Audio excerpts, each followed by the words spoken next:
Well, it's just great to see projects that we've covered for, I don't know how many months ago, come to fruition. With me is Andy Hardy from 1886. He said to me last time when we were just in here, and he said, no one's going to be interested in looking at all that work going on.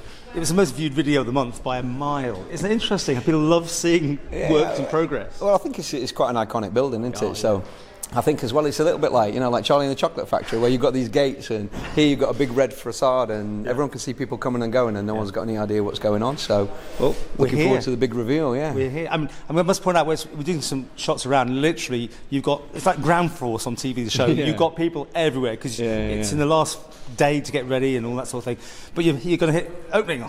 Absolutely. I mean, like I say, we had a few things thrown at us in the last couple of days that have made things just a tad frisky, to be honest. So Mark at Almanac, he's been amazing. He's got probably about 40 guys on site at the minute, and like Mickey and all the rest of the boys, they've just been phenomenal. So everyone is putting in some serious hours and just getting on with it. But we've got a goal to get to, and I think, we'll definitely get there. Well, it's great. I mean, another new place, and it seems suddenly the old man, there's places coming online, and this was, it is an iconic building, so it always had to be treated a bit more respectfully, would you say? Yeah, it's if I looked at this as a project and we were just cold-hearted and callous, we'd have just kept the facade and dropped the rest of the building. It would have saved us a shed load of money. But to be honest, you've got this scenario now where all these little quirks and the things that we've had to work for, they've given this building such character, and you've got all these different levels and all the spaces and little nooks and crannies and just the little kind of quirky individualities that this building's got is what has just given it this amazing feel. Everyone that's been in so far has just been like, oh my God. From a hippie point of view, it's got such a nice feeling and there's such a nice vibe and ambience, and you can't buy that in a new building. Now, you originally had a date back in February. It slipped a little bit. Was that because you found extra things that had to be done?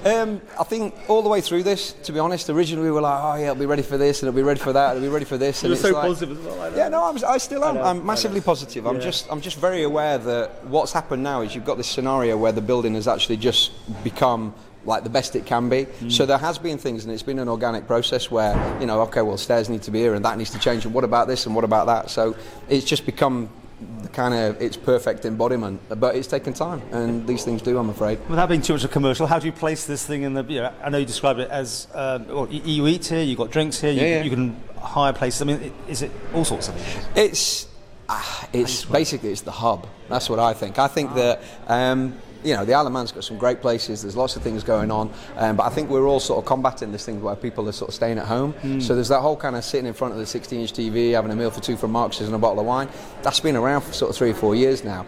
Food is definitely in the growth, so I think we've got a really, really strong offer. James in the kitchen, seriously, we've done 3 dry runs and every single person's been like, the food is insane, and it is, so I'm already up there. The staff that we've hired, we've gone for kind of personalities and we're kind of training them, so they're naturally warm and they've got that kind of empathy and that warmth that you kind of, it's difficult to find. You've got to get the right person and then give them the skills. So that we've got nailed as well. We've got a great building. The price point we've gone in at. What it is, it's like we've genuinely tried to think of everything.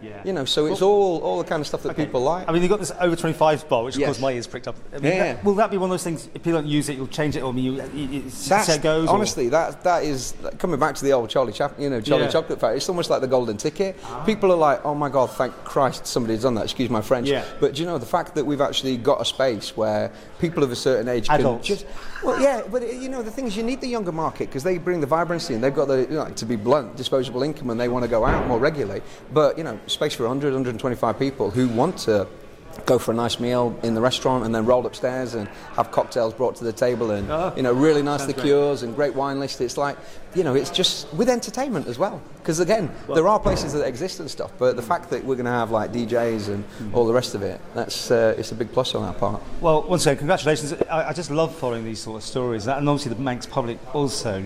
And when you always hear people saying there's nothing to do, nowhere to go, you must go mad. It's like I say, it's a double-edged sword. I've been doing this for a long time over here, and people say, oh, we'll be there, and then they don't turn up, sort of thing. So I think that realistically, this now, it's such a broad sort of spectrum, and we can appeal to families, the matriarchs wanting to take the family out, and young people and people who are into sports and the DJ-led stuff. It's like, it really is, and just judging by the vibe of people coming in, they're loving it. So I'm super confident. I know it's a big barn, and I know there's people are like, we don't go out that often, but and I'll say once more time, you're seeing workers still here, but this is because it's the last literally hours and big push. So it's, in a sense, it's quite interesting to see that final moment, and by tonight Guess we'll all be ready, right? Mate, 100%, 100%. It'll be like, you know, like a swan, sort of ethereally sort of gliding across a pond, and its feet are going like that against the current. So we'll be like that. We'll run behind the door and it'll be like, oh.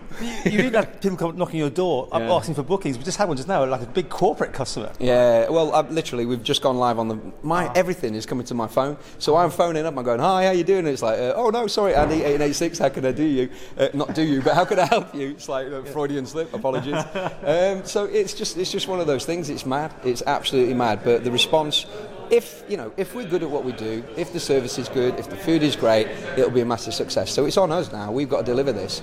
Do you know what I mean? And I'm quite happy in that position. I think when you're tested, that's when you find out how good you are. And I think we've got a cracking crew. And the guys who've built it have been amazing. And so yeah, I'm just generally super positive. You can tell, Paul. You've seen me before. You know what I'm like. Well done. You got through that. Thank you. He's literally the phone is going off the hook behind us. I think. Happy days.